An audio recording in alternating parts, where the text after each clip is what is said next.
Assalamualaikum warahmatullahi wabarakatuh. Selamat sore dan salam sejahtera untuk kita semua. Dan sore ini saudara pendengar, kita akan adakan bincang khusus yang akan disiarkan melalui audio streaming dan juga live YouTube kita di RRI Net dan RRI Play tentunya, yang juga membahas mengenai bagaimana peran dari semiobiotroph yang ada di Bogor. Ada 7 kalau tidak salah di Indonesia ini, salah satunya ada di Bogor ini. Bagaimana peran-perannya dan juga apa saja capaian-capaian yang sudah diberikan kepada masyarakat, bangsa dan negara. Dan kami ingin perkenalkan pada bincang sesi pagi ini, sore ini, yaitu sudah ada satu Direktur Semiobiotroph Dr. Zulhamsyah Imran. Selamat sore Pak Zul, mikrofonnya silakan Pak. Selamat sore. Assalamualaikum warahmatullahi wabarakatuh. Waalaikumsalam. Dan yang kedua adalah Deputi Direktur Bidang Administrasi Dr. Ferdinand. Selamat sore Pak Ferdinand.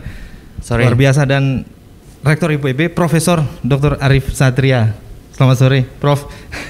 Sore Mas. Luar biasa. Ya. Kita bertemu di sini dan kita ingin membahas mengenai apa peran saintis atau dunia akademis terhadap pembangunan di Indonesia ini, dan juga kiprah-kiprah yang sudah dilakukan. Nah, kalau IPB kita sudah cukup tahu memiliki banyak inovasi, dan inovasi sudah menjadi bagian dari IPB sendiri. Nah, lalu bagaimana IPB melihat semiobiotroph ini dalam diseminasi teknologi, terus kemudian juga perannya terhadap pembangunan itu sendiri, seperti itu Prof. Baik, terima kasih. Jadi semiobiotroph itu kan sebuah organisasi kerjasama antar Menteri Pendidikan se-ASEAN. Nah, kemudian untuk bidang biotropical, biologi tropikal itu hostnya ada di IPB, ada di Bogor. Kemudian yang gizi ada di Jakarta, Depok. Kemudian yang khusus keluarga ada di Child Development ada di Bandung, dan saya kira banyak yang ada di tempat-tempat lain juga. Jadi ini adalah merupakan satu center yang menurut saya sangat penting sekali untuk mendorong tropical biology itu khas, ya. Tropical biology itu khas karena kita bicara biodiversity di Indonesia ini adalah satu aset yang menurut saya sangat-sangat penting sekali. Karena apa? Karena memang tidak dimiliki oleh negara-negara lain. Justru negara tropis seperti ini punya kekhasan, punya keunikan yang harus kita kapitalisasi. Problemnya adalah kita ini seringkali kan tidak percaya diri terhadap biodiversity yang kita miliki. Nah, padahal pada biodiversity itu menjadi satu kekuatan ekologis kita yang bisa kita kapitalisasi untuk banyak hal. Memang sustainability menjadi keniscayaan, ecological sustainability untuk menjaga alam ini bisa terus bertahan, ya, resilient. Namun juga ini bisa menjadi satu sumber ekonomi yang luar biasa juga. Karena ke depan kalau kita bicara biodiversity, kita bicara tentang biomaterial. Yes. Jadi satu memang biodiversity kan untuk pangan, oke. Sudah banyak lah kita bicara untuk pangan. Tapi juga untuk biomaterial, obat-obatan. Saat ini kita ini masih banyak impor obat-obatan. Kedaulatan kesehatan kita masih belum terwujud. Nah, dengan pemanfaatan biodiversity ini, pemahaman terhadap keragaman hayati kita ini bisa menjadi salah satu semangat baru agar kita memiliki kedaulatan di bidang kesehatan. Kemudian dalam bidang biomaterial juga luar biasa Mas. Biomaterial itu kan kita bisa gunakan biodiversity ini untuk banyak hal, termasuk untuk keperluan sehari-hari. Helm, kalau helm Anda bisa menggunakan dari plastik, dari polimer. Sekarang bisa dari limbah sawit, dari biomas, ya. Kemudian rompi anti peluru. Kemudian kalau Anda tahu bahwa yang membuat pesawat terbang bisa seimbang itu karena apa? Karena adanya rumput laut di dalamnya. Rumput laut ada itu. karagenan. Itu membuat pesawat itu tidak goyang. Dari itu base-nya on science sebenarnya, itu ya. Semua. Jadi baju yang kita pakai, itu kan dari cotton. Sekarang kita bisa gunakan baju dari limbah sawit. Bisa. Baju dari rumput laut juga bisa. Wah. Jadi sebenarnya masa depan itu ada di negara-negara tropis yang kaya akan sumber daya hayati. Karena apa? Karena kalau kita pintar-pintar mengeksplor, mengidentifikasi, mengeksplor potensi-potensi yang ada, kemudian risetnya kuat, ini bisa menjadi alternatif sumber ekonomi ke depan. Jadi masa depan ekonomi itu ada di bioekonomi. Dan Indonesia punya banyak seperti itu dan belum tergali sepenuhnya. Belum tergali sepenuhnya dan kadang-kadang yang menemukan itu orang-orang asing. Itulah yang sekarang ini kita dengan royalty dengan biotrop ini dan dengan ahli-ahli biologi di Indonesia kita sangat berharap bahwa kita ini benar-benar bisa memanfaatkan ya karena keanekaragaman hayati secara sustainable itu dalam bidang ekonomi. Nah kemudian yang kedua, biologi sendiri kan berkembang. Biologi sendiri berkembang dan bahkan sekarang untuk merespon revolusi industri 4.0 sekarang sudah ada namanya biocomputing. Jadi biocomputing, kemudian ada lagi biomachine. Sekarang robot biologis sudah semakin banyak juga. Ada lagi sekarang itu misalnya teknologi stem cell. Stem cell juga untuk kita sebagai awet muda itu teknologi biologi berkembang. Nah sekarang biologi semakin maju lagi untuk data storage. Jadi apa itu? Penyimpanan data itu nanti ada di DNA. Itu mengikuti otak kita apa seperti apa? Jadi DNA sumber penyimpanan data itu ada di DNA. Sekarang kalau nyimpen data di mana? Di flash disk. Hard disk. Di hard disk. Ke depan nggak perlu lagi masang nyimpen data di pohon pisang, di pohon apa. Nah, apakah nanti perangkatnya seperti apakah nanti akan bisa nggak kita nyimpen data di tangan kita, di kulit kita? Nah itu belum. Fungsi otak kita itu yang mengingat gambar, mengingat nama, mengingat sesuatu. DNA, pokoknya DNA itu bisa menjadi sebagai tempat penyimpanan data, data apapun. Nah ini kalau ini jadi, coba bayangkan, kita tuh bisa menyimpan apapun ada di alam semesta yang luar biasa. Sehingga sebenarnya ini ilmu menurut saya yang sangat-sangat penting ya dalam menjaga kehidupan kita, yaitu untuk tropical biology ini harus peran ilmu pengetahuan itu terus berkembang seperti itu. Terus berkembang. Namun bagaimana disambut dengan dunia industri atau dunia manufaktur atau dunia lainnya? Nah sehingga inovasi-inovasi itu memang mau tidak mau harus kita lakukan agar memiliki nilai ekonomi. Nilai ekonomi agar apa? Agar bisa mensupport kebutuhan kita. Tapi persoalannya adalah bagaimana kita mendorong pemanfaatan secara ekonomi dari inovasi-inovasi itu tanpa harus merusak biodiversity kita. Karena apa? Karena gini Mas, kalau Anda pakai timah, habis nggak timah itu? Pasti habis. Ya. Pakai besi habis. Emas habis. Jadi yang energi bersih pasti habis. Sekarang kalau biodiversity habis enggak ditanam lagi. Kalau kita ini, nah makanya kalau kita membiarkan biodiversity berjalan apa adanya, itu namanya sustainability mindset. Akan berjalan. Tapi sekarang kita perlukan apa? Regenerative mindset. Tidak hanya sekedar sustainability. Sustainability itu kita berbicara tentang bagaimana membiarkan pohon-pohon tumbuh. Tapi sekarang harus kita pikirkan harus planting the tree, menambah pohon-pohon, banyak menanam, banyak merestock ikan di laut, restock ikan di sungai. Harus pikirnya apa? Regeneratif. Karena apa? Itulah sumber dari kehidupan kita itu ada di biodiversity. Sehingga kalau sebenarnya oleh karena itu kita bisa katakan bahwa masa depan ekonomi Indonesia itu ada di IPB. Loh iya, karena kita belajar tentang biomasa, tentang biodiversity. Jadi kalau kita bicara ekonomi masa depan bukan di ekonomi brown ekonomi tambang, ekonomi dari penggalian sumber daya alam yang non renewable, tapi ke depan itu adalah dari sumber-sumber berbasis pada biomasa. Itu energi masa depan juga akan berbasis pada biomasa seperti energi, kemudian semuanya oleh karena itu kita ini harus semakin pede dengan keanekaragaman hayati, keadaan alam kita yang luar biasa ini. Luar biasa. Nah, kita ke Pak Direktur nih, Pak Direktur Semo Biotrop, Dr. Zul Hamzah Imran.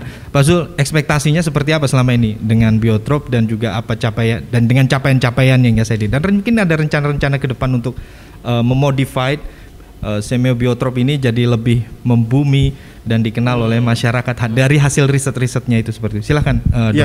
Pemirsa RRI, perkenalkan saya Zul Hamzah Imran, Direktur Semo Biotrop. Diskusi menjadi menarik karena didampingi oleh Mas Rektor. Iya, luar biasa Pak Rektor. Luar biasa gitu kan ya. Pemantik yang saya tidak terpikirkan sebelumnya. Betul gitu kan. Nah, tadi ada satu yang sebenarnya yang terus sustain kalau di Pulau Jawa itu ya emas gitu kan. Termasuk Mas Arif kan itu nggak mungkin habis gitu kan. Itu sustain ya, baik. Jadi karena kita bicara sustainable development goal kaitannya dengan biodiversity dan biologi tropika, maka mandat Biotrop yang paling tidak ada 3 hal yang kami konsen. Pertama adalah soal bagaimana kita melaksanakan riset, ya. Yang kedua adalah kita meningkatkan kapasiti SDM, dan yang ketiga adalah mendiseminasi informasi. Nah, yang kita concern saat ini adalah bagaimana kita save biodiversity. Kenapa? Karena Indonesia yang merupakan bahagian dari negara tropis itu adalah negara kedua terbesar mega biodiversity, baik itu yang ada di mountain area atau terestrial maupun kita bicara dalam konteks ocean gitu kan ya, yang dipertemukan oleh coastal. Nah, paling tidak kita ingin melihat bahwa sebenarnya kekayaan biodiversity ini tidak hanya dia memberikan suatu ekosistem services kepada lingkungan, tetapi juga kepada kita manusia. Ya, sebagai contoh bahwa kemampuan dari ekosistem yang ada di wilayah pesisir, misalkan, nanti ditambahkan di ekosistem yang ada di terestrial, nanti Pak Ferdinand lah bicarakan gitu kan ya. Itu nilainya 1,02 miliar US dollar per tahun, Pak. Dan dalam itu larinya kemana kemampuan itu, Pak? Dia menyerap karbon. Ya, menyerap karbon gitu. Artinya kita mengenal istilah blue carbon saat ini. Ada 3 ekosistem penting yang ada di wilayah pesisir yang menyerap karbon ini. Pertama adalah ekosistem mangrove, kedua adalah padang lamun, dan yang ketiga adalah rawa pasang surut. Ini baru kita bicara di laut aja, yang nilainya miliaran ya, 1,02 miliar US dollar gitu kan ya. Nah, kemudian kita mencoba memilih, karena tidak semua kan kita mampu lakukan sebagai sebuah lembaga. Jadi kita memilih adalah bagaimana kita mencoba bermain untuk memproduksi berbagai macam jenis dari biodiversity yang memang mahal-mahal. Nah, contohnya kita sekarang ini memproduksi gaharu. Oh, gaharu. Bibit gaharu, cendana. Ya kan? Kita tanam di IPB itu, ada Mas Rektor ya. Kemarin kita tanam cendana, gaharu. Ada vanili juga. Ya kan, dan ada sekitar tambahannya sekitar 56 kita sudah punya dalam bibit kultur jaringan. Nanti Dr. Irina akan jelaskan lebih detailnya soal kenapa kita akan konsen dengan melakukan konservasi secara in situ. Ya, in situ itu ya. Nah, artinya bahwa ini menunjukkan dia punya nilai ekonomi penting. Nah, kemudian kita juga mencoba dari berbagai macam kekayaan hutan dan tanaman yang ada di terestrial, misalkan saat ini. Tantangannya kan nggak mudah itu, Pak, berat sekali itu. Karena banyak hutan kita yang sudah deforestasi, betul, deforestasi ya. Tantangan ke depan nanti pindah ibu kota juga itu ada tantangan, banyak tanaman-tanaman yang mungkin hilang akibat pembangunan dan pengembang. Ini juga tantangan seperti apa itu, Pak? Iya, betul. Tantangannya adalah bahwa kita harus bisa bagaimana kita melihat biodiversity ini tidak hanya dalam konteks ekonomi misalkan ya, tetapi dia juga biodiversity, dia punya fungsi mencegah COVID-19 misalkan. Yes. Nah, ini citronella, kemudian juga ada eukaliptus, minyak kayu putih misalkan, kita kombinasikan, itu mampu untuk mencegah COVID-19 atau recovery bagi orang-orang yang terkena dari COVID-19. Nah, tantangannya adalah bagaimana kita bisa melakukan restorasi dan konservasi terhadap ekosistem maupun spesies yang memang ditunjang oleh biodiversity. Nah, ini menjadi sebuah tantangan ke depan, karena konservasi itu tidak berarti bahwa kita tidak apa-apakan itu biodiversity, tetapi biodiversity itu cepat bisa kita manfaatkan ya secara sustainable, secara berkelanjutan. Ini menjadi hal yang penting. Nah, yang kedua adalah bagaimana meyakinkan masyarakat. Makanya kenapa Biotrop itu kita jadikan community learning base gitu, karena kita ingin memberikan satu edukasi dan advokasi kepada masyarakat bahwa sebenarnya dengan kita memanfaatkan lebih kepada biodiversity, maka itu akan memberikan manfaat secara berkelanjutan dibandingkan misalkan kita tadi memanfaatkan hanya renewable resources misalkan. Nah, ini menjadi hal yang sangat penting begitu ya. Nah, tantangan ketiga adalah bagaimana kita meyakinkan bahwa, terus terang ini ingin saya katakan bahwa kalau masa kecil Mas misalkan ditanya pengen jadi apa, jadi dokter kan. Tetapi jarang sekali orang saya ingin menjadi seorang ahli biologi, ahli bioteknologi misalkan, yang tadi bisa menyimpan data dalam DNA manusia, yang bisa menghasilkan berbagai macam kepentingan untuk biomedis, untuk produk-produk kesehatan, termasuk misalkan tadi rumput laut. Jadi kita berkiblat kepada biodiversity yang ada di laut. Nah, Biotrop sudah bisa menghasilkan bibit kultur jaringan dari rumput laut. ini hal yang menarik. Tantangan lainnya seperti mempertemukan antara stakeholder dengan Biotrop atau institusi lain dengan Biotrop itu seperti sulit tidak Pak? Apalagi kan berhubungan dengan 11 negara di sini kan. Iya. Berbicara 11 negara, 11 kepentingan, 11 pemimpin tertinggi di Kementerian Pendidikan ya seperti itu. Ini juga tentunya akan, karena kita konsen tidak hanya nggak takut kita dicuri nanti ininya edukasi Pak ya. Jadi kita ada konsen bahwa secara nasional apa yang harus kita hasilkan dan kemudian kita protek secara regulasi Indonesia. Nah, ketika kita menghasilkan satu inovasi tertentu, maka tentunya property right itu harus kita lindungi itu atas nama teman-teman yang ada di Indonesia. Nah, kemudian tentunya secara regional mekanisme kita sudah sangat baik untuk bagaimana kita mengeling berbagai macam organisasi regional, karena kita punya yang disebut dengan kongres yang kita bisa ketemu dengan teman-teman yang ada di seluruh negara di Asia Tenggara.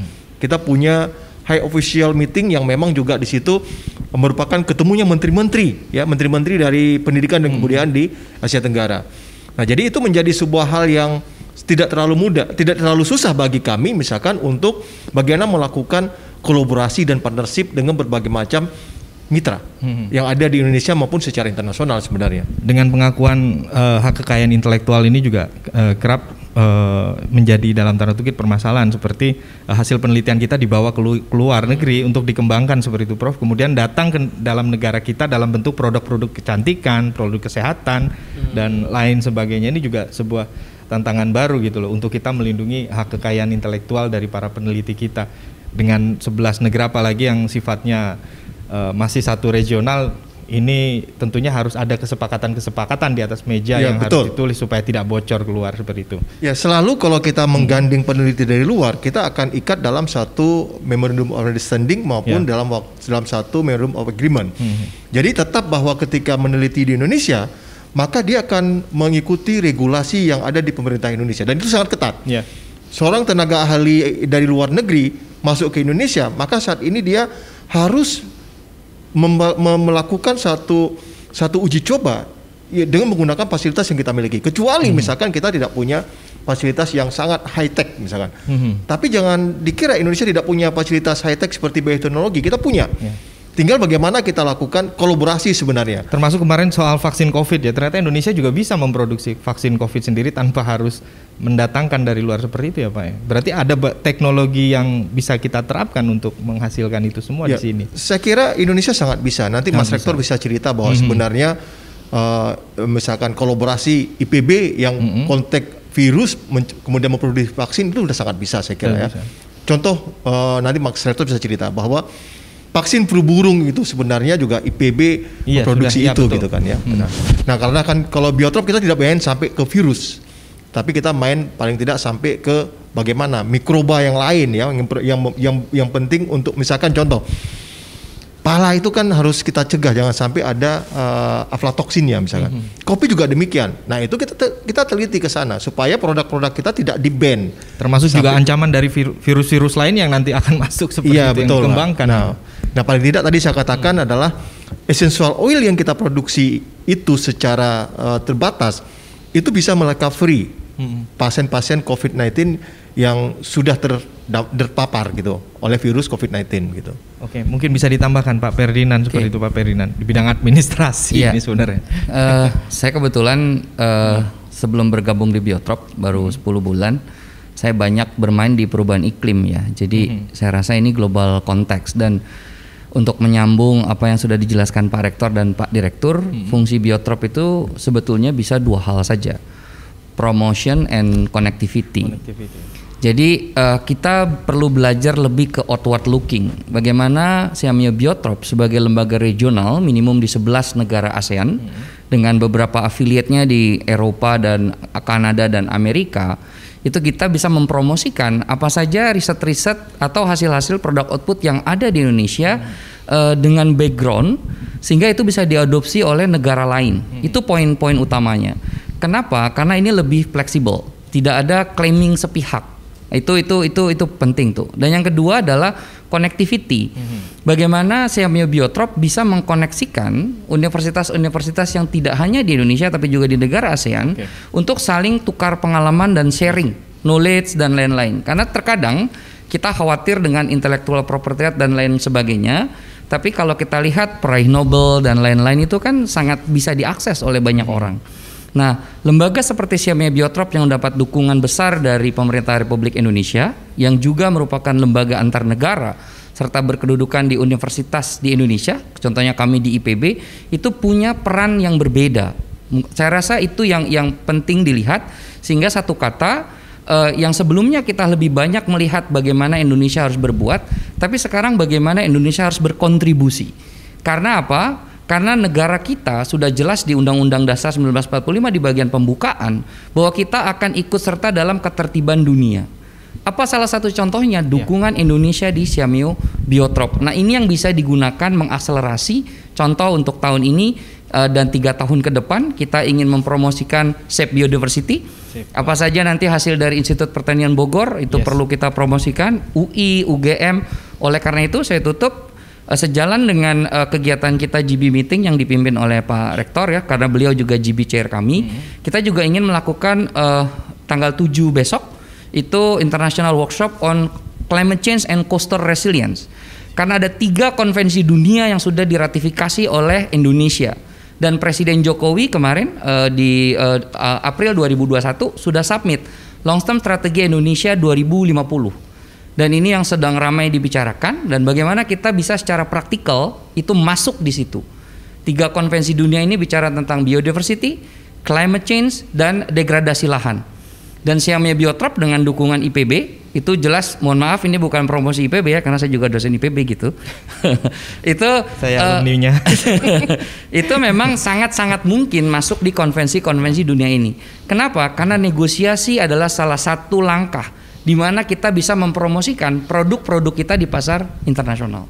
Baik. Saya rasa itu peran yang bisa diambil oleh Biotrop yang mungkin akan sedikit berbeda dan unik dibanding perguruan tinggi di bidang riset. Nah, ini untuk Pak Rektor untuk menutup bincang sesi pertama nih. Pak Rektor bisa diberikan klausul kepada kami nih, apa peran IPB dengan Siamia Biotrop dalam memberikan kontribusi untuk bangsa kita semua ini dan mendidik masyarakat kita itu lebih sustainable terhadap mindsetnya lebih sustainable terhadap biodiversity dan lingkungan hidup seperti itu. Ya, Prof. Jadi peran kita kan memang untuk menyebarkan ya, mendiseminasikan ilmu pengetahuan, dan kita juga menghasilkan inovasi, kita juga menghasilkan lulusan yang unggul, ya, dan kita juga bisa memberdayakan masyarakat. Jadi peran internal, peran eksternal, saya kira sangat penting sekali, dan yang lebih penting lagi juga soal policy. Karena kita berharap bahwa policy di Indonesia itu evidence based, scientific based ya, science based policy. Jadi policy yang berbasis pada science, pada kekuatan sains, sehingga kebijakan-kebijakan itulah kebijakan-kebijakan yang memang harus akurat ya. Seperti kebijakan COVID kan nggak bisa diselesaikan secara politik. Ya, ini harus sains kira-kira itu. Ya, yang menjelaskan. Soal climate change itu nggak bisa tidak bisa selesaikan secara politik. Itu kenyataannya climate change terjadi ya, butuh solusi-solusi yang sifatnya basisnya adalah sains. Sehingga sains semua degradasi lahan. Nah, kita di IPB misalnya sudah bisa memonitor konversi lahan. Lahan di Sumatera kemarin yang terkonversi ada berapa? Kita bisa memonitor. Kita bisa memonitor prediksi kebakaran hutan 6 bulan sebelum kejadian. Nah, itu kan dengan ilmu pengetahuan, dengan teknologi itu kita bisa melakukan upaya-upaya pencegahan. Nah, memang persoalannya adalah sejauh mana inovasi-inovasi yang dihasilkan oleh perguruan tinggi itu benar-benar bisa diadopsi di lapangan. Nah, kita alhamdulillah komunikasi kita dengan kementerian baik ya, sehingga menteri juga bisa mengadopsi apa yang kita lakukan. Tapi juga kita berusaha mendidik masyarakat ya, agar benar-benar sadar tentang pentingnya menjaga biodiversity, pentingnya mitigasi perubahan iklim ya, dan seterusnya. Karena misalnya soal tadi Pak Zul menyampaikan soal mangrove, ini kan orang bicara karbon itu selama ini hanya hutan dataran tinggi, padahal hutan mangrove itu punya peran yang sangat besar. Hutan mangrove Indonesia itu kandungan kemampuan kemampuan untuk menyerap karbonnya itu 5 kali lebih tinggi daripada hutan di dataran tinggi. Dan kalau kita bisa mencegah deforestasi di mangrove, itu sebenarnya sudah memberikan andil 25% dari upaya kita untuk pengurangan emisi global. Nah, oleh karena itu ini mangrove ini, padang lamun itu sangat-sangat penting sekali untuk sumber blue carbon. Jadi ke depan itu kan kita bicara tentang karbon. Nah, ini blue carbon ini yang belum dieksplor. Nah, tapi memang kalau itu kan butuh konflik tidak kecil untuk itu. Tidak mudah juga. Karena apa? Karena mangrove misalnya tempat yang sangat potensial untuk udang. Untuk tambak udang. Tempat potensial untuk apa? Untuk pemukiman. Ya. Apalagi sekarang sudah banyak yang merambah daerah-daerah yang seharusnya kita selamatkan. Tempat yang potensial untuk apa? Untuk industri dan sebagainya. Nah, karena itu pembangunan itu kan menjadi keniscayaan. Tidak bisa pembangunan itu berhenti. Tapi rasionalitas ekonomi itu harus diimbangi dengan rasionalitas ekologi, sehingga harus seimbang. Cluenya itu berarti. Nah, jadi kalau seandainya rasionalitas ekonomi itu dibiarkan dominan, maka hidup ini akan kacau, tatanan akan rusak karena gasnya terlalu kencang. Tapi kalau kita terlalu berpikir rasionalitas ekologi, itu remnya terlalu kencang. Nah, kalau remnya kencang kan nggak jalan-jalan, nggak ada pertumbuhan. Kalau nggak ada pertumbuhan, kesejahteraan terganggu. Nah, sehingga memang itulah adanya ilmu yang bisa menjelaskan tentang keseimbangan rasionalitas ekologi, ekonomi, sehingga ilmu berkembang, ilmu ecological economics, ilmu environmental economics, resource economics, misalnya yang menyeimbangkan itu. Ini kalau saya mendengarkan perbincangan ini, saya punya positif Indonesia akan menjadi negara hebat nantinya. Ya, harus. Tapi kita akan lanjutkan perbincangan ini setelah jeda berikut ini, jadi jangan kemana-mana. RRI mempersembahkan RRI Playgo.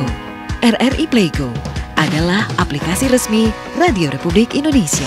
Dengan satu sentuhan, Anda bisa mengakses Pro 3 Suara Identitas Keindonesiaan, Voice of Indonesia, Channel 5, RRI Radio untuk mengakses jaringan RRI Radio Pro 1, Pro 2, Pro 4, RRI Net, tonton apa yang Anda dengar, RRI Online, RRI 30 Detik, Beyond, RRI Max, Editorial. Semua layanan ini bisa Anda dapatkan hanya dengan satu aplikasi, RRI Playgo. Baik, kita kembali pada perbincangan sore hari ini bersama dengan Semiobiotroph Bogor. Di sini sudah ada tadi Pak Direktur Semiobiotroph Dr. Zulhamsyah Imran, Deputi Direktur Bidang Administrasi Dr. Ferdinand, dan peneliti dari Semiobiotroph ya Dr. Erina Sulistiani dari Laboratorium Klinik Jaringan. Selamat sore. Assalamualaikum Ibu. Di sesi pertama kan tadi telat kita. Belum sempat ngobrol. Nah, kita langsung ke Ibu aja nih untuk sesi kedua ya, untuk Dr. Erina. Ini mengenai kultur jaringan. Tadi saya sempat mendengar dari Pak Rektor bahwa dari rumput laut itu bisa jadi pakaian, bisa jadi itu rumput laut. Belum lagi dari tanaman-tanaman pohon yang hilang melalui kultur jaringan itu bisa ada lagi. Bahkan pohon-pohon langka, pohon-pohon tua yang sudah tidak ada pun bisa ada lagi dengan merunut genetiknya seperti itu. Nah, kita ingin tahu seperti apa sih kerja di kultur jaringan di Semiobiotroph ini, Bu? Ada berapa banyak penelitinya atau resource-nya apa saja yang dimiliki itu? Silakan Bu Erina. Baik, terima kasih. Jadi teknik kultur jaringan ini teknologi yang memang sudah lama diteliti di Semiobiotroph. Di Semiobiotroph itu sejak tahun 1985. Jadi kami sudah banyak melahirkan banyak topik-topik penelitian, baik itu di tanaman kehutanan, tanaman pertanian, sampai ke tanaman hias, bahkan ke rumput laut. Ya. Nah, sekarang yang ramai tanaman hias ini. Iya. Sekarang juga lagi banyak dihasilkan juga. Jadi intinya memang kultur jaringan ini bisa digunakan untuk tadi ya konservasi. Konservasi itu penting sekali karena untuk beberapa jenis tanaman yang sudah mulai langka itu memang di mana induknya itu tinggal daunnya, buahnya atau apa, itu bisa dikultur jaringankan. Betul. Contohnya yang sudah kita kembangkan itu adalah cendana, kemudian saninten ya, saninten juga baru kita, karena saninten ini udah mulai. Cendana mahal itu ya Bu ya? Iya, nilai jual ekspornya tinggi. Juga cendana juga sedang kami teliti juga, sebenarnya sudah berhasil. Nah, selain untuk konservasi, kultur jaringan ini juga banyak diteliti untuk menghasilkan bibit unggul. Oh ya. Nah, bibit unggul ini baik di tanaman kehutanan kita sudah hasilkan juga bibit unggul jati yang cepat tumbuh. Oh, selama ini kan jati bisa di atas 15 atau 20 tahun dengan bibit unggul yang dikembangkan? Nah, biasanya jati itu kalau jati yang lama, Pak, 40 tahun. 40 tahun. 40 cm. 40 cm. Oh. Nah, sekarang 40 cm itu bisa 10 atau 15 tahun. Tetap aja harus belasan tahun ya nunggunya ya. Nah, itu contoh di tanaman kehutanan. Kemudian bibit unggul di tanaman pertanian contohnya adalah bibit pisang. Pisang Cavendish ini, Pak, potensi ekspornya luar biasa. Yeah. Jadi banyak sekali perusahaan atau masyarakat yang mau investasi di kebun bibit pisang. Bibit pisang. Nah, apapun perkembangan pertanian, yang dibutuhkan adalah bibit. Oh, bukan lahan ya? Yang pertama bibit. Oh, yang pertama bibit ya? Bibit. Mau punya lahan apa kalau bibitnya kurang bagus? Oh ya, nggak jadi ya? Dengan kultur jaringan, kita bisa cloning bibit-bibit unggul pisang, sehingga masyarakat itu kalau nanam itu udah dipastikan nih bibit unggulnya bagus dan hasilnya per hektar bisa dipastikan. Bahkan sekarang kalau corporate farming untuk pisang, perusahaan itu udah nggak mau pakai bibit biasa, harus pakai kultur jaringan karena supaya prediksi target produksi itu jelas. Gitu. Lalu untuk memberikan kodifikasi pada hasil-hasil penelitian rekan-rekan yang ada di Semiobiotroph itu seperti apa itu? Berkaitan dengan masyarakat pengen punya bibit unggul yang diproduksi Semiobiotroph, pasti ada merek dagangnya dong seperti itu. Bagaimana kita bisa dapatkan itu? Pasti dari pihak ketiga nih kita taunya. Itu pun katanya, ini katanya, ini dari PB, ini dari Semiobiotroph ya kan seperti itu. Ya memang kita tetap Pak memposisikan diri sebagai lembaga penelitian yang menghasilkan produk unggul. Tentu saja kita harus bekerja sama dengan swasta. Pada saat kita scale up produksi untuk bibit. Selama itu seperti itu. Untuk percontohannya atau demplotnya yang pernah diujikan gitu boleh tahu? Selain apa tadi pisang tadi mungkin apa minyak atau tanaman farmasi seperti itu yang sekarang banyak dibutuhkan Ibu? Ya, contoh lain adalah mungkin yang paling ini juga Pak, kultur jaringan rumput laut. Oh, rumput laut. Rumput laut tadi kan seperti yang disebutkan Pak Rektor tadi, rumput laut penghasil karagenan. Itu teknologi kultur jaringannya pertama kali dari Biotrop, Pak. Oh gitu. Bahkan itu lebih advance dibandingkan di negara-negara ASEAN lainnya. Jadi pertama kali di Biotrop dihasilkan, kemudian pertama kali dihasilkan oleh Semiobiotroph teknologinya, dan alhamdulillah kita didukung oleh Kementerian Perikanan dan Kelautan, sehingga sekarang bibit kultur jaringan rumput laut ini sudah banyak dimanfaatkan oleh pembudidaya di pelosok-pelosok di Indonesia. Nah ini rumput laut ini memang budidayanya sangat mudah, tapi setelah diproses itu bisa menghasilkan karagenan yang sangat dibutuhkan di industri tekstil, farmasi, di industri kosmetik, di industri makanan, karena ini sebagai gelling agent. Jadi kayak gitu. Sawit ya, bisa kemana-mana ya bahasanya. Iya. Tapi intinya dari pertama apa Pak? Bibit ya. Nah itulah kultur jaringan itu. Sayangnya bibit nggak ada penting. mereknya, nggak kelihatan ini. Gak ada kode-kode apa ditinggalin apa gitu, kode-kode genetik pada itu ini punyanya Biotrop nih seperti itu. Agak susah sih. Belum sampai situ. Apa? Menandakan itu agak susah. Agak susah. Iya, karena sekali bibit kultur jaringan tiba di laut, masyarakat bisa memperbanyak. Nah, tapi nggak masalah sih buat kami. Yang saya pernah tahu tuh begini Bu, ketika ada bibit impor dari sebutlah negara A gitu ya. Iya. Mereka bisa menanam tapi tidak bisa memperbanyak karena nanti hasil tanamannya biji-bijinya atau nggak bisa tumbuh seperti itu. Iya, bisa. Biotrop seperti itu juga tidak? Kita kan lebih banyak ini Pak, kita ingin lebih banyak apa ya, menghasilkan banyak manfaat. Yes. Diseminasi. Insya Allah kalau kita memberikan banyak manfaat, kita juga mendapatkan manfaat-manfaat. Dapat pahala itu pasti ya. Iya. Tapi nah ini sebenarnya dalam konteks bibit kultur jaringan ini kan juga biasanya ada batasan sampai dengan keturunan keberapa. Oh gitu, ya kan ya. Iya. Cuman kita misalkan katakan bahwa sebagai seperti rumput laut itu dia bisa jadi paling bagusnya sampai keturunan kelima misalkan. Walaupun ada yang sampai keturunan 20 dia masih bisa menghasilkan gitu kan ya. Nah pada saat misalkan keturunan ke-6 mulai tidak lagi menghasilkan secara produksi keraginannya unggul, jumlah produksinya lebih banyak dibandingkan dengan bibit biasa, pasti teman-teman yang ada di lapangan itu, yang petani rumput lautnya, dia akan kembali untuk mencari rumput laut yang memang produksi yang bibit yang murni lagi gitu ya. Betul. Jadi jangan khawatir dengan apa yang kita hasilkan, harus kita sampai dengan kodifikasi bahwa seolah-olah ketika tidak membeli dari kita, kemudian dia akan mendapatkan satu penalti dalam konteks properti. Jadi kita nggak seperti itu, Pak.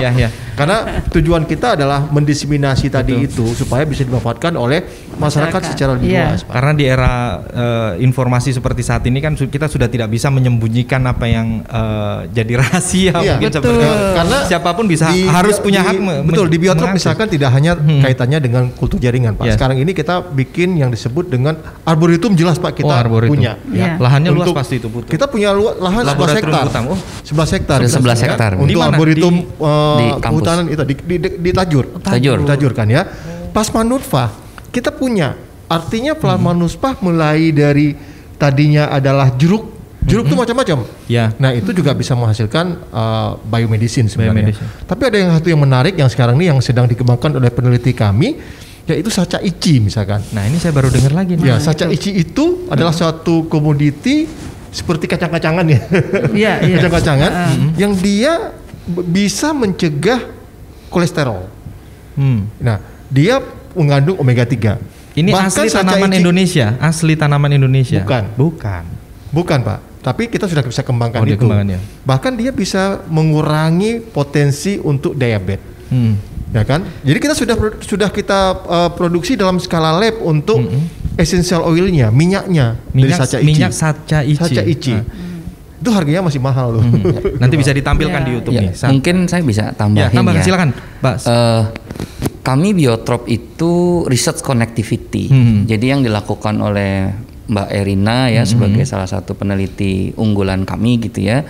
Program-program kami itu fokus utamanya adalah penelitian dan kemudian bagaimana ini bisa dimanfaatkan oleh masyarakat. Bukan produksi dalam arti untuk industri. Seperti yang tadi Anda bilang kan dijual, ada kodifikasi sehingga itu kan bicara property right dan lain-lain. Kami belum masuk sampai di situ karena sebagai lembaga yang disupport oleh pemerintah Republik Indonesia dengan fokus bagaimana memberikan manfaat pada negara-negara di Asia Tenggara. Namun karena kami juga menerima dana dari pemerintah Indonesia, juga kami harus memberikan manfaat sebanyak-banyaknya kepada warga masyarakat Indonesia. Sehingga itu yang tadi dikatakan oleh Mbak Erina, selama itu digunakan oleh petani, digunakan oleh masyarakat, bisa digunakan untuk kebaikan bersama, itu dipersilahkan. Nah, di sini yang penting, mungkin nanti Pak Direktur bisa menambahkan, bagaimana kita mengukur keterbalikan itu ke lembaga kami. Karena untuk keberlanjutan dan lain-lain ini kan kita tahu semakin besar sebuah lembaga, maka kebutuhan pendanaan dan lain-lain akan semakin besar. Sementara pemerintah kita juga punya keterbatasan, punya prioritas. Betul, dan di situ Biotrop berusaha sekarang masuk menuju ke prioritas-prioritas nasional. Itu kenapa salah satunya tadi saya kasih contoh sebelum waktu masih ada Pak Rektor, kita mau mencoba yang climate change and coastal resilience. Itu kita mengundang 4 perguruan tinggi besar di Amerika. Nah, ini sejalan dengan program pemerintah Indonesia World Class University Professor, World Class University. Tapi Biotrop dengan keberadaan Biotrop kita bisa mengundang saja gitu, tanpa harus menunggu proyek atau program dari pemerintah, karena memang lembaga kami adalah lembaga antar pemerintah. Di siang harinya kita mencoba mengundang hampir seluruh policy makers ya Pak Direktur, kemudian juga hampir seluruh perguruan tinggi besar yang ada di Indonesia untuk mempromosikan apa yang harus dilakukan Siamia Biotrop sehingga yang tadi riset connectivity bisa berjalan. Jadi satu kata, kebermanfaatan keberadaan Biotrop itulah kata kuncinya di knowledge industry. Jadi kami bukan lembaga produksi, pabrifikasi yang menjual kemudian berpikir profit, tidak begitu. Tapi kita berpikirnya kemanfaatan. Walaupun tadi pertanyaan besarnya nanti silakan Pak Dir lanjutkan soal pendanaan gitu. Iya, artinya saya lanjutkan dulu soal soal kemanfaatan ya gitu ya. Nah, artinya kita tetap memberikan satu supporting yang kuat kepada regulasi dan polisi pemerintah soal Merdeka Belajar dan Kampus Merdeka sebagai contoh. Biotrop sudah mempersiapkan lebih dari 11 modul untuk siap menerima mahasiswa di seluruh Indonesia untuk melaksanakan mikro kredensial intensif magang yang bisa ditransfer kepada perguruan tinggi mulai dari 20 SKS sampai dengan 60 SKS kalau mereka lakukan 3 semester misalkan. Jadi kita siap. Artinya Biotrop kemanfaatan lainnya adalah bagaimana mendidik adik-adik mahasiswa ketika lulus dia memiliki satu kemampuan skill dan juga soft skill kepada mahasiswa sehingga mereka bisa bekerja dengan cepat. Jadi bukan bekerja siap untuk di training, tapi sekarang ini bekerja untuk siap bekerja dengan dia bisa masuk ke Biotrop khususnya di bidang pertanian dan artian luas, ya kan? Nah, sampai dengan saat ini pun selain tisu culture tadi, kultur jaringan, kita mencoba sekarang ini bagaimana membesarkan udang faname yang tadinya di pinggir laut, sekarang kita bawa ke Bogor, Pak. Jadi air tawar nih? Tidak, masih air laut, tetapi dia bisa tumbuh di kondisi yang berbeda dengan yang ada di laut kan, yang ada di pinggir laut. Sekarang kita bawa di Biotrop. Nah, insya Allah ini akan kita panen nih sekitar 2 bulan lagi. 2 bulan lagi kita panen misalkan. Nah, ini juga kita akan memberikan suatu kemanfaatan ke depan bahwa dalam rumah-rumah itu atau misalkan bangunan-bangunan yang tidak dipakai, kita bisa budidayakan faname di Bogor. Nah, ini karena kita berpikir bahwa kemanfaatannya. Soal dana, saya kira bahwa kita perlu yang disebut dengan sustainable financing yang itu dihasilkan oleh lembaga itu. Kemudian juga kita akan melakukan satu kolaborasi dengan lembaga-lembaga donor yang bisa menghasilkan berbagai macam inovasi, ya kan? Inovasi yang nantinya itu akan kita edukasi kepada sekolah vokasi sampai dengan perguruan tinggi. Itu kita akan kontribusi ke sana gitu. Fungsi edukasi itu tetap kita pikirkan gitu. Makanya kita mencoba mengembangkan fokus-fokus tertentu. Termasuk soal food security pun, ya kan? Dengan kita misalkan mencoba bagaimana mencegah terjadinya hama gudang misalkan. Supaya beras kita tetap terjamin kualitasnya misalkan. Nah, itu kita berpikir ke arah sana begitu. Nah, jadi banyaklah yang kemanfaatan yang utama adalah kita melihat outward lookingnya apa manfaat bagi masyarakat Indonesia dan masyarakat Asia Tenggara terutama. Dan ini juga penting juga di mana pemerintah juga memberdayakan UMKM seperti itu sebagai pilar ekonomi. Kalau kita bicara korporasi, sebut saja merek Indofood, mereka udah punya lembaga riset sendiri dan masih banyak lagi korporasi-korporasi seperti yang memiliki lembaga riset dan mereka tentunya tidak perlu sulit untuk mengembangkan bisnisnya. Sementara yang UMKM ini ada satu sebelum UMKM saya kira bahwa bagaimana kita ingin berperan yang tadinya orang melihat reklamasi pertambangan itu selalu memberikan dampak negatif, itu betul, pasti Pak, kan betul, ya. Tetapi bagaimana kita minimalkan dari dampak yang terjadi pasca tambang. Kita memberikan melakukan kegiatan reklamasi tambang dan pemberdayaan masyarakat. Di sana UMKM akan tumbuh gitu. Ya kan? Artinya bagaimana mencegah supaya dia tidak terjadi pencemaran terhadap perairan misalkan, itu kita punya peran signifikan. Bagaimana kemudian kita kembalikan revegetasi tanaman yang tadinya sudah tidak bisa tumbuh karena memang sudah terbuka dengan kondisi yang tidak baik. Nah, itu kan juga bisa kita berikan di sana. Termasuk kolam bekas tambang yang ada airnya itu pun kita sekarang mulai menanam ikan di sana begitu. Nah, inilah peran-peran yang ingin kita berikan terhadap Indonesia dan juga mungkin negara-negara yang ada di Asia Tenggara, saya kira gitu. Soal UMKM saya kira ini Bu Erina bisa cerita sedikit ya. Bisa ditambah mungkin cerita sedikit Bu Erina. Secara entrepreneurship barangkali ini kan bisa kita kembangkan. Iya. Kebetulan saya memang di bagian pengembangan produk, Pak. Jadi riset di Biotrop itu memang berusaha kita sampai menghasilkan produk yang bisa dimanfaatkan oleh masyarakat.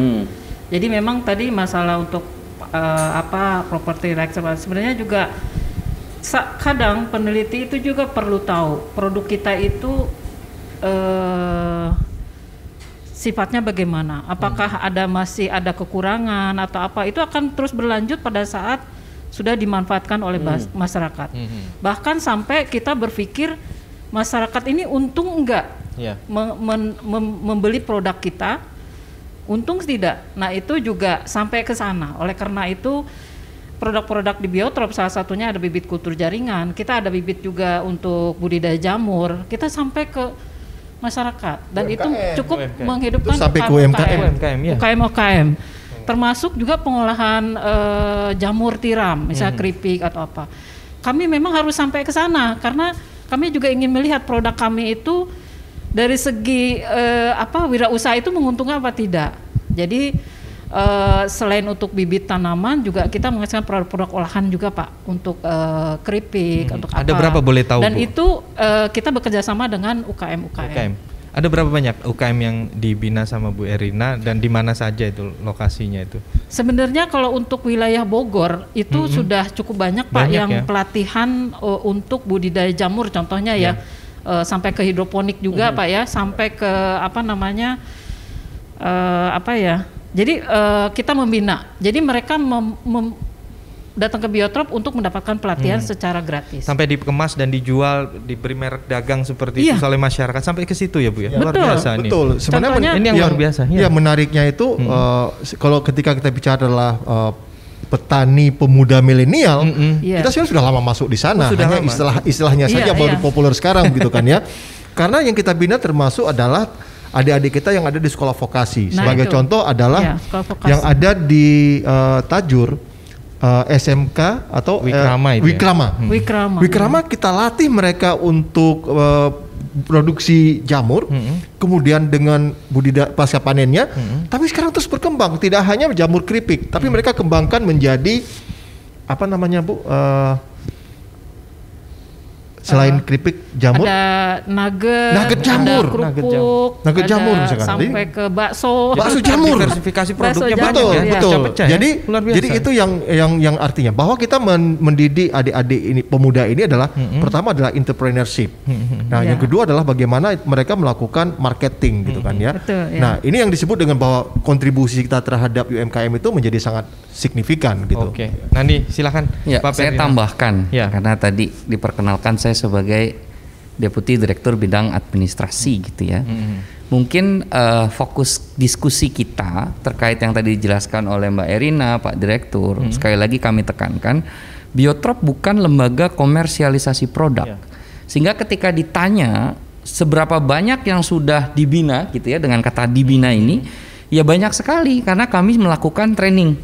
Contoh dalam tahun ini saja itu sudah lebih dari 5.000 direct partisipan, direct. Jadi bukan lagi indirect ya, tapi direct partisipan yang mendapatkan pelatihan dari Biotrop. Mulai dari pelatihan yang sifatnya akademik ya, akademis, universitas, mahasiswa, sampai yang tadi dijelaskan oleh Mbak Erina, sampai mampu juga berproduksi, dan juga dari beberapa daerah, dari Padang ya Mbak Erina, kemudian dari beberapa itu kita didik gitu, kita latih sampai mereka bisa. Tapi kata kuncinya tadi, kami bukan lembaga komersialisasi. Jadi terbuka untuk siapa saja yang ingin belajar ke SME Biotrop ya. Sekarang pertanyaannya adalah dengan semakin besarnya permintaan masyarakat akan peran Biotrop misalnya, sementara secara administratif kami menggunakan dana dari pemerintah yang sifatnya sangat terbatas dan penggunaannya juga sangat terbatas berdasarkan aturan yang ditetapkan oleh pemerintah, ada dipaknya gitu. Nah, bagaimana kelembagaan kami ini bisa terus berkembang dengan apa yang sudah kami berikan, sehingga sederhananya ketika kami mendapatkan feedback, misal ada yang pelatihan kemudian ikut membayar misalnya begitu, itu pembayarannya itu bukan untuk komersialisasi, tapi untuk keberlanjutan kegiatan. Karena saya rasa ini ada standar bahwa kami bukan profit organization. Tapi kalau dibilang kami non profit juga bukan. Kenapa? Karena kami lembaga antar pemerintah. Kalau lembaga antar pemerintah itu punya tugas dan fungsi dalam menjalankan visi-visi advokasi dan promosi antar negara. Nah, ini mungkin yang akan unik perlu dipahami mengenai keberadaan Siamnya Biotrop. Mungkin kalau saya bilang UNDP, UNICEF, mungkin teman-teman langsung mudah gitu. Karena dananya dari asing semua gitu ya. Tapi kalau kami itu juga lembaga internasional dan tercatat di Kementerian Luar Negeri sebagai organisasi internasional. tapi kami didukung penuh oleh pemerintah Republik Indonesia. Itulah kenapa lagi-lagi kita tekankan yang kita fokuskan adalah kebermanfaatan. Jadi kalau dibilang sudah berapa banyak, amalnya udah cukup banyak gitu. Ya Pak ya Bu ya, amalnya udah banyak ini. Iya, artinya kalau kita kumpulkan alumninya, mereka ingin memberikan suatu sumbangsih kepada Xiaomi Biotrop, itu Biotrop akan lebih luar biasa lagi. Gitu. Oke, baik. Ini untuk terakhir untuk penutup, silakan Pak Direktur, silakan. Xiaomi Biotrop itu selain dia adalah sebagai research center, tetapi kami juga adalah community learning center. Artinya siapapun yang ingin belajar di Xiaomi Biotrop kaitannya dengan pertanian dalam artian luas, maka kami sangat menyambut baik. Jadi silahkan secara berkelompok terutama mengajukan diri misalkan dari desa untuk bisa ikut training di tempat kami atau ikut magang di tempat kami sehingga kita bisa mengembangkan produk-produk pertanian dan juga kita bisa menyelamatkan biodiversity. Oke, silakan lanjut Pak. Ya, salah satu usulan yang sedang coba kami kembangkan itu wisata riset.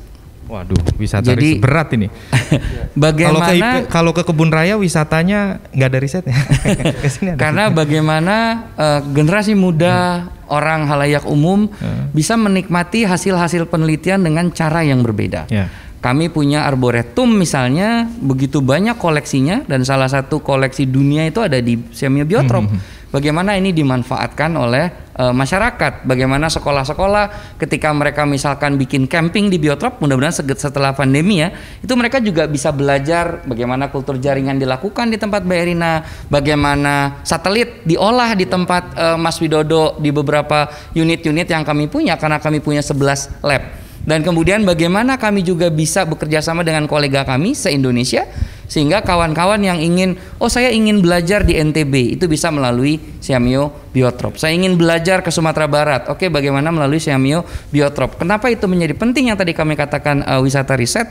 Karena connectivity, lembaga yang concern atau fokus pada connectivity ini memang keunikannya penting dan belum banyak yang ada. Dan mudah-mudahan Xiaomi Biotrop bisa mengambil peran di situ.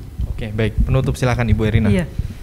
Saya sebagai peneliti sangat semangat sekali kita selain untuk menghasilkan data riset, kita juga memang senang sekali menghasilkan produk yang langsung bisa dimanfaatkan oleh masyarakat, bahkan meningkatkan kesejahteraan oleh masyarakat. Karena itu adalah semacam nilai kami sebagai peneliti bahwa hasil kerja kami itu benar-benar bisa dimanfaatkan masyarakat, bahkan tidak dirasakan hanya langsung ya secara ekonomi, tapi secara di Biotrop itu kami juga menghasilkan suatu teknologi yang bahkan bisa diajarkan mulai dari masyarakat umum, guru sampai siswa SMK, mahasiswa, yang itu akan membuat kebahagiaan bagi kami sebagai peneliti bahwa hasil kerja kami itu benar-benar bermanfaat. Oke, baik, terima kasih.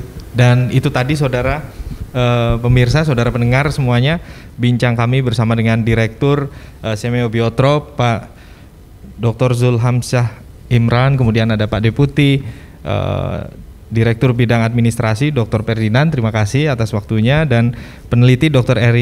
Erina Sulistiani yang sudah berbagi dan men-share ilmunya dan mengetahui, dan kita semua tahu apa sih Xiaomi Biotrop itu dan terbuka semuanya seperti itu.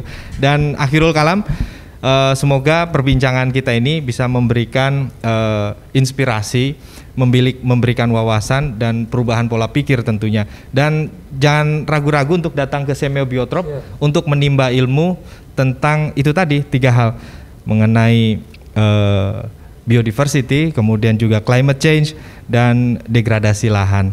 Mewakili kerabat kerja yang bertugas, saya Yofri Haryadi. Kita akan berjumpa pada episode berikutnya. Wassalamualaikum warahmatullahi wabarakatuh.